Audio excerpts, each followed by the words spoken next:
Let me show you the issue. 2.6 degrees, significant tire wear issues, and now we just installed a new one. Camber is now fixed, so the tire wear problem should be completely gone.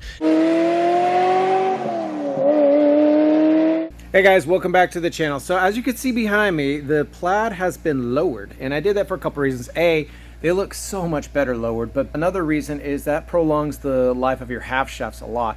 For some reason, Tesla cannot make an axle to save their life, and so they start vibrating or shuddering during acceleration, especially the front ones. And Tesla's answer is to, well, put it in low mode. Well, the lower you go, actually, the better it is, because that makes the axles actually pretty much straight. But that poses another problem, and here, let me show you what I'm talking about. So here I have my Holson Automotive alignment set, and I've aligned many cars at home with this, but let me show you the issue we're running into.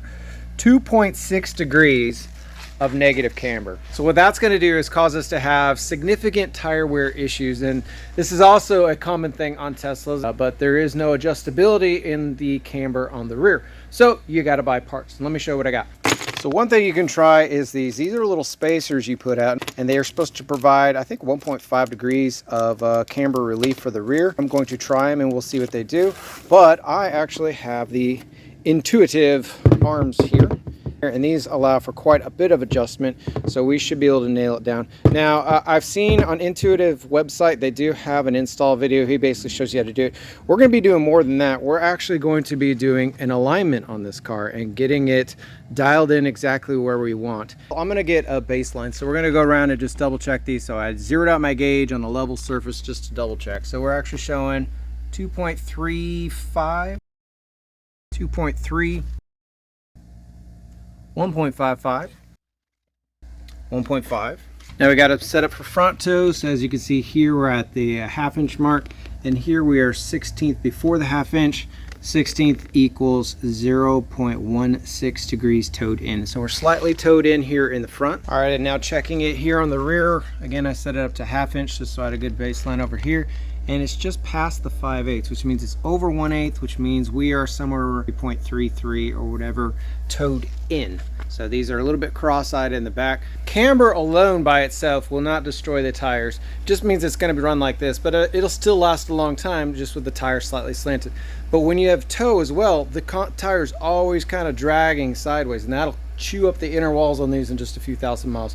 So our goal is to relieve a lot of that negative camber, and then two, we're going to take out a little bit of that toe to make pretty much the tire wear go away. Let's go. So this is straight off Intuitive's website. They recommend that the rear camber, they said you need to do negative 3/4 to negative 8.5, so it's significantly less. Also the toe, they say, is up to 0.35. We're pretty close to that number. They say we need to go 0.1 to 0.2. All right, so we got our tires off, and this is what I'm trying to protect, some brand new Michelins, aren't cheap. So if we look in here, we can see what we're dealing with. So here is your toe adjustment, and we're gonna mess with that later. And then right here is our camber arm. So the factory camber arm is obviously not adjustable. Here's the two 16mm bolts we need to take off. First thing is we're gonna do is kind of a test, is install these just to see what it nets us, because I think I'm gonna be doing these on my friend's car in a little bit. So let's just see what these do. To install these, we're just going to loosen these 16mm bolts. And to make it easy, you don't need to take them all the way out. I've loosened it enough to get a finger behind it. For this one, I'm just going to get a couple of extensions. So now in theory, you should just be able to pull this back and slide the spacers in there. However, this thing doesn't like to move, so we're going to loosen these two bolts, and hopefully that gives us the room we can easily slide it back there.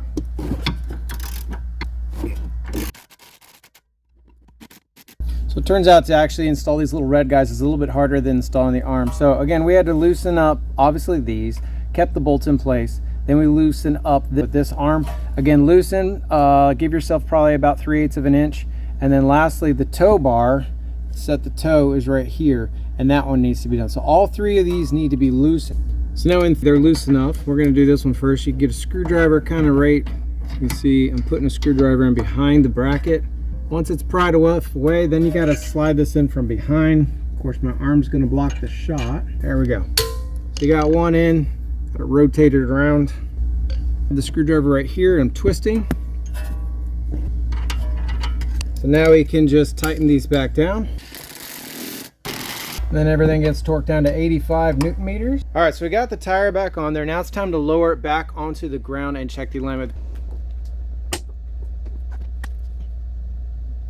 All right, suspension is settled, so let's put the back on here, and now we're showing a 1.55. So that is about a degree, basically matches the front, so 1.45. Yeah, so right about 1 degree it took out. So they advertised, what, 1.5, but it took out 1.3. So now let's double check the toe. All right, so now I got the toe plate set up here, off by a 1/2 inch. So apparently adjusting the camber really affects your toe. So yes, after you install these red pieces or mess with the camber at all, you definitely need to set the toe. Let's stop messing around. Let's go ahead and install the intuitive parts and get this alignment to spec.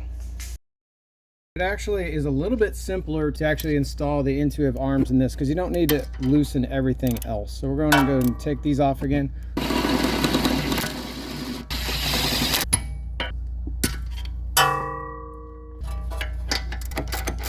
Get some power tools in here.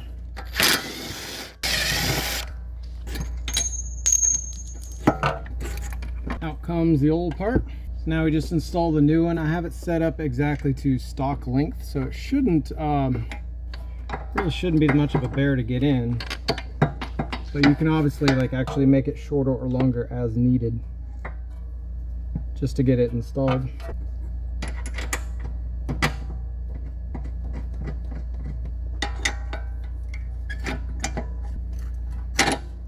So there's just enough play that I can actually pull on the brake rotor enough to get this thing threaded.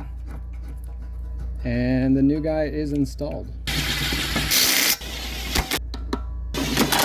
All right, so now we got a torque wrench set up to 85 Newton meters, and we're going to torque these guys down. Now we got the big torque wrench set up to 150, and hopefully without smacking our fenders, we can get this thing torqued down.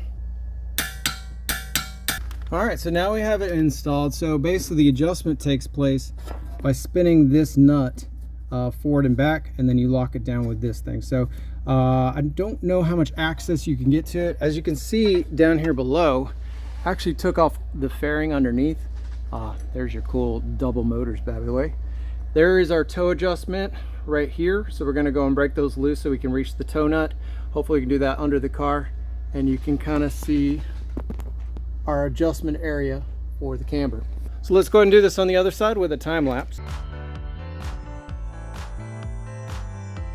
All right, so we got the arms installed. They're basically set to neutral. I'm sorry, they're set to factory spec. So we know we need to come out at least a few degrees. So we're gonna go ahead and put the magnet here, and this will get us started so we don't have to mess with it so many times on the ground. And so anyway, let's go ahead and crank out maybe 1.5 degrees. But one more thing we're going to do is we're going to go and break these loose because we know we need to adjust the toe. So the adjusters are 20 and the outsides are 21s. You can kind of look at the threads and see which way they need to go. They're not always right hand threads.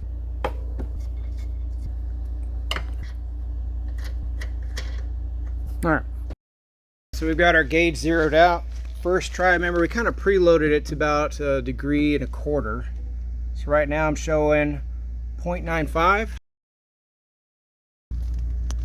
and 1.15. So we actually did pretty good. One thing I'm noticing here, and you might be able to see it too, is I was going to put spacers on this thing but when you fix the camber, you almost kind of push the top of the tire so far out that you don't need spacers anymore. So this is where not having an alignment rack kind of makes it a little difficult, because normally if you're having this done at a shop, they can get under the car with the weight on the wheels.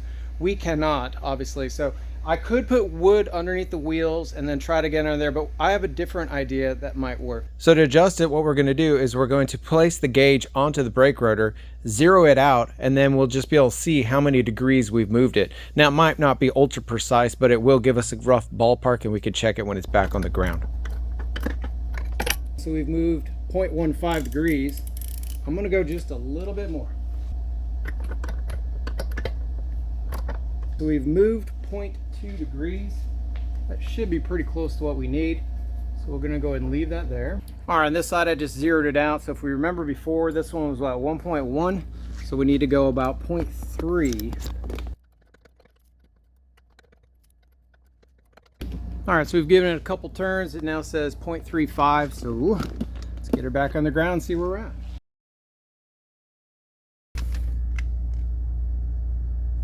0.8. This is actually probably exactly where we need it. All right, so now I got the toe plate set up here. So again, I'm at a 1/2 inch over here. Remember, if it's a 30-second, this kind of tells you how far you're off. Well, if you notice over here, we are actually off by a 1/2 inch.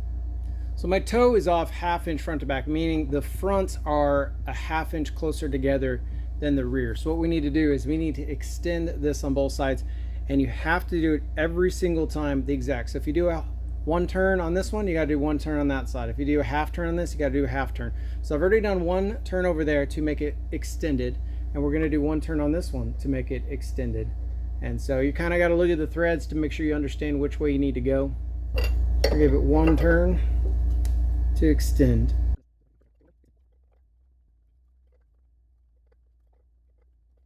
So what we did is both of these I turned 1 exact time. When you're looking towards the inboard of the car, both of them actually went clockwise. So that should have pushed the front of the tires out. So we'll go and take a measurement. All right, so second adjustment, let's see where we are at.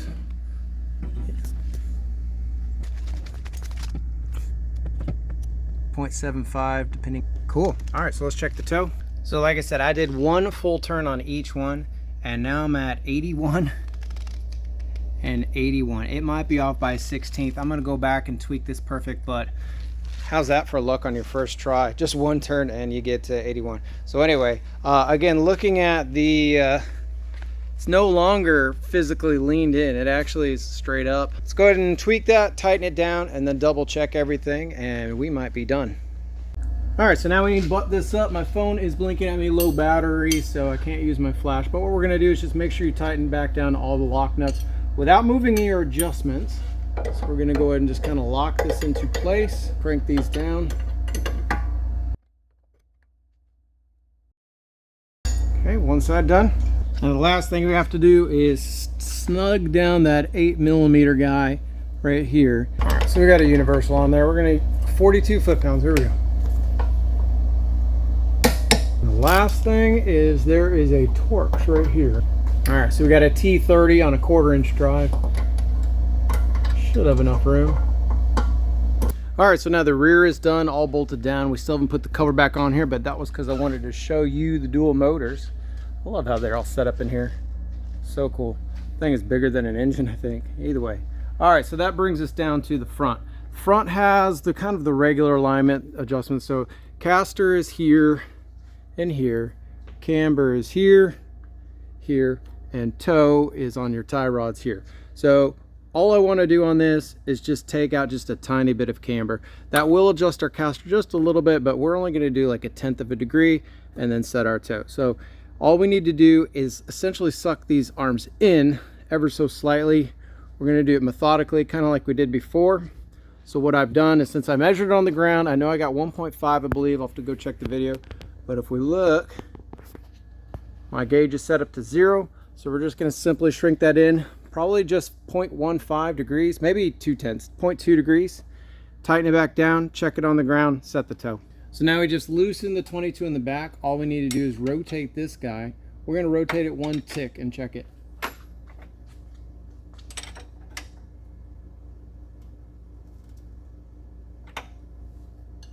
Now we just need to lock it back down in place. Make sure it didn't move. All right, so we successfully moved this 1 tick. Same thing on this side, break it loose.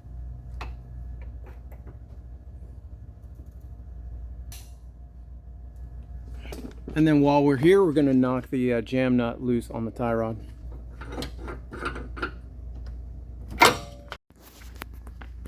So this took a couple tries of up and down, but basically after rotating about 40 degrees, we have this one at basically right at that 3/8 mark. And back here, the 3/8, which is within spec. So optimal tire wear. And so now we just got to lock those down, and this car's good to go, man. All right, car's all done. We'll do one kind of final check. It is in medium suspension height right now. So let's go ahead and get a measurement here. 1.25. 1.25. Got 0.8. 0.85. Now that we're all done, I have compiled all the alignment data here in here. We'll start with the rear. Before we had tow, before it was negative 0.35, now we're at negative 0.05, which means those are no longer cross-eyed, which means we're no longer constantly scrubbing them on the road while we drive. The rear, before and medium, we're at negative 2.3 on either side. Now we're at -0.85 on either side. So we've taken out quite a bit, about 1.5 degrees of camber, maybe a little bit more than that out of the rear. And then in the front, I didn't mess with the caster, but I did tow. We went from -3.5 to -0.08 again, so we're just barely cross-eyed, almost straight here in the front. And then the camber, just with that slight adjustment, went from -1.55 to -1.25. Again, that's all in medium. In low, it looks like basically your camber goes up by about 0.15 in the low suspension mode, so those will be a little bit more. Either way, that should extend the life of our tires to just normal life.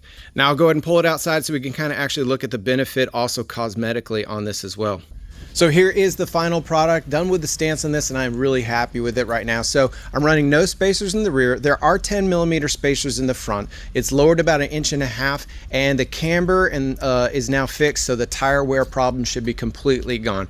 Now for this video, I did a whole alignment on the car. Now for you, doing your own alignment is probably a pretty intimidating task, but you can get 90% of the benefits, at least of the fixing the camber issue on the car, with just setting the rear toe and those EV shims. So what I would say is, if you want to get this done and fix that camber issue, buy those red shims, install them, take it to an alignment shop and tell them you only want them to set the rear toe and nothing else. And I would imagine it's going to be significantly less expensive than having them do a 4-wheel alignment. So that would be my recommendation. But either way, the tire wear issue is gone. The car looks great. It's on airbags, so it still rides great, and I'm overall very, very happy. So thanks for watching, guys. Please stay tuned for more videos. Make sure you hit that like and subscribe button. Now I'll put the car back in low just for one kind of final check, since I typically drive in low. 1.35. Got 1.3. Back left showing 0.9. And back left, real quick, we are showing a 0.95.